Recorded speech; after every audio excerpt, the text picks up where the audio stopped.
Hey YouTube, this is just a quick fun video to show you guys the 7 things you should do after first installing Ubuntu 21.10, the latest release. Now I used to do these videos quite a few years ago, so it's a bit of a throwback video, but starting off, what you want to do is update your operating system. So once you've say loaded it in, installed it from scratch, you want to prevent zero-day attacks. So there's a couple of ways to do this. Actually, we might keep it fairly simple for the video, but we'll go sudo apt update, if I can spell right, semicolon sudo apt upgrade. So you hit enter, follow the prompts, and away you go. I don't want to do that now, hit the enter button, because it will affect the next thing I'll show you. And number 2 would be to update your software source's location. This will basically allow you to basically really just download those updates that little bit faster. So you need to go to the start menu and go to software and updates, the purple one, not to be confused with the black one, which actually just updates it through the GUI.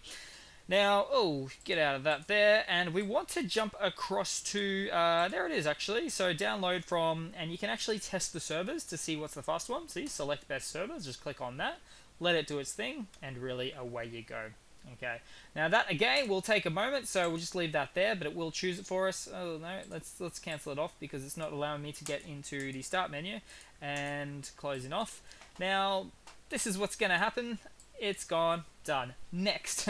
So next up, what you want to do is change the appearance on your Ubuntu. Now you've got really 2 major options: light and dark. I prefer dark, better on the old laptop battery, better on the eyes, better all round. That's what I say. So that's pretty much that one there. Just just be mindful of that there. Now, next up will be the flat pack. So you get the snap packs, the app packs, all the packs except the flat pack. Long story, not something that I'll get into in this video, but if you want to have an additional source of applications, of which the Flatpak Software Center has a whole host of extra software that you might not necessarily get on the standard Ubuntu, that you need to type in the following to install the Flatpak option there. Now, I'll just try to remember to type this down on the video settings below, but if I forget, which I probably will, this is what you'll type in. So sudo apt install, and then there's a couple of things to install here. We've got the gnome-software plugin for the Flatpak and Flatpak itself. Hit enter, follow the prompts. I can do this now as opposed to the other 2 steps because it won't affect anything because it's already installed. Everyone's a winner. Actually, just before I go on to the next thing, you do want to be sure that you can find that there. So just type in software. You will see the Ubuntu software there. That's fine, but this is the one that we're actually just downloaded there. So the one with the blue-red, kind of like a Google Play handbag or colors there. But yeah, all the extra options there. Next up is your ability to show the percentage bar. Now, this is actually my main machine up the top. Not on this one, so this is actually default, and we want to change this. A lot of people, although you can see it there, you want to have a bit more access to being able to see it without having to click into anything. So what you do is go to the settings menu there, which I'm just going a little bit too fast for. Go down to power, and then there should be show battery percentage. Toggle it on and off, and you can see the top right, it's switching there. Everybody's a winner. A lot of you guys might be using laptops, so I find that one's pretty important there. Next up is additional drivers. Hugely important, this one here. So type in additional drivers in the start menu.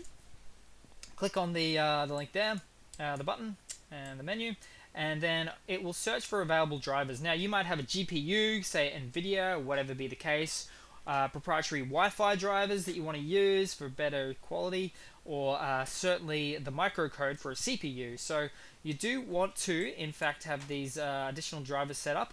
Now this is running on a virtual machine, so I can't see any, but if I wanted to use one, I would just click on it, apply changes, and away I go. So that's that there. And last but not least, heavily underrated, but it's actually the keyboard shortcuts. I can't get enough of these.